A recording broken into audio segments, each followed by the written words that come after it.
You get to celebrate, especially in my face, because I was wrong on your Chicago Bulls. Again, I don't know what's going to happen with COVID. They're going through it now, postponed games this week. But I think that it's good they're getting it out of the way now, because if it comes playoffs, there's a team that showed their promise, beating good teams at the beginning of the year, and who knows, could make a playoff run.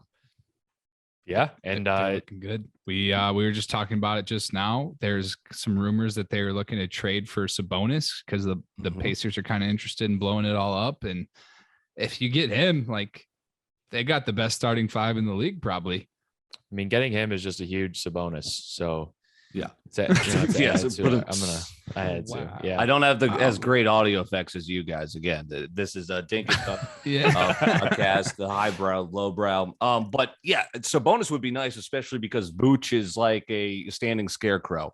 I mean, he's fine with points, but when you look into the analytics, he's player efficiency rating 15, awful, and then he is dead last as a big man, 40% from the floor. The next guy ahead of him, 4% higher. I mean, it's wow. What? Yeah, wow. And I'm with you, Dylan. And this is COVID. Give him a break. This is the conversation we get into. Is like, Sabonis is really good, but he's on the Pacers, who it was a similar situation that Vooch had, right? Mm-hmm. So you bring this guy over, and how is he going to perform? So it's the Michael Carter Williams dilemma. I will say that what would be detrimental to me is if the Bulls have to get rid of like Patrick Williams along with some other pieces to get him. I don't think I'd like that. He would be an upgrade because Sabonis is that threat like Jokovic, not at Nikola's level, but can pass, can find open shots, isn't just in the paint. I would like to see the Bulls make a move. I don't know what's going to happen who's going to be in the Lillard game. Is Simmons on the move? Like the way Lonzo's shooting from deep, like, could you imagine if Simmons just caved into defense and still allowed Lonzo to like do his thing on the wing? That'd be interesting. Ben Simmons, makes me feel some kind of way. Yeah. I don't know if I want Ben Simmons though.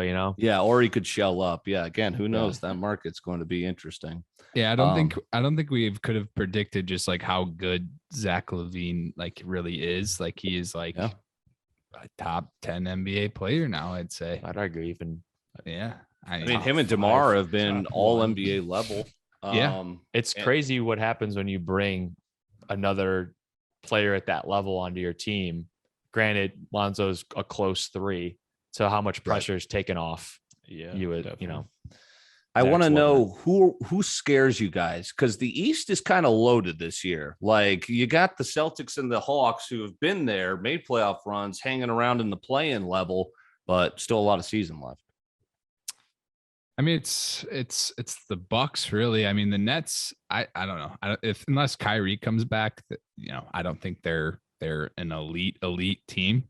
Right. But it's pretty much just the Bucks, and if when you saw it last year when their big three per se is playing well, like, and Giannis is, doing Giannis things, putting up 30 and 10 and 8. Like, that's really tough to beat because he's a Martian. Like, there's nothing like him.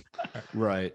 It's interesting because you went from idolizing Jordan, right, to almost idolizing. Like, I feel like talking to some of my Bulls friends from home, it's like, this is more of a team. You're rooting for the team, which is interesting, kind of a concept this year. So and I think, so there's it's twofold. So you have the Nets, and you have a team that can score on demand, and you get to the playoffs, and it's Kevin Durant.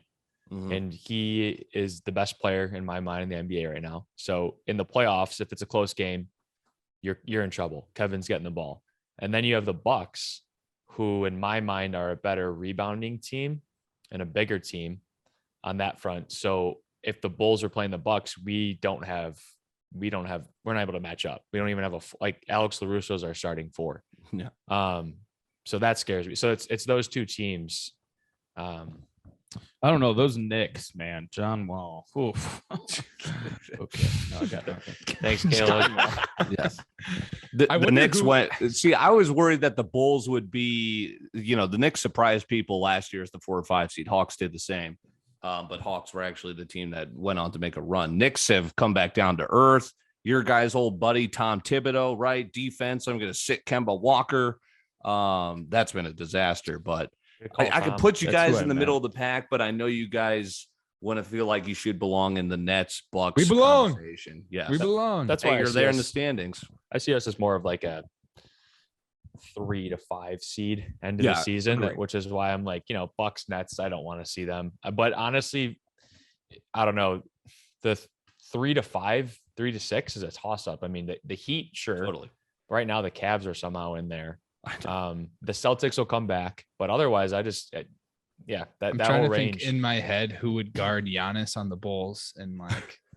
It would have to be Caruso. DeRozan, and then a double team. Yeah, like I don't know, just put Caruso on him and. But you guys, leave it works out. That's Wait, what have Mike you- Patrick Williams or Around probably mess them up. Around Chicago, it's insane. There are more Caruso billboards and posters than any other player. Like I have not seen any DeRozan stuff. It's My been buddy got a all jersey. I couldn't Caruso. believe it. I was like, It's what like are when you doing? Scalabrine was on the Bulls, right? Yeah. Everyone, Yeah.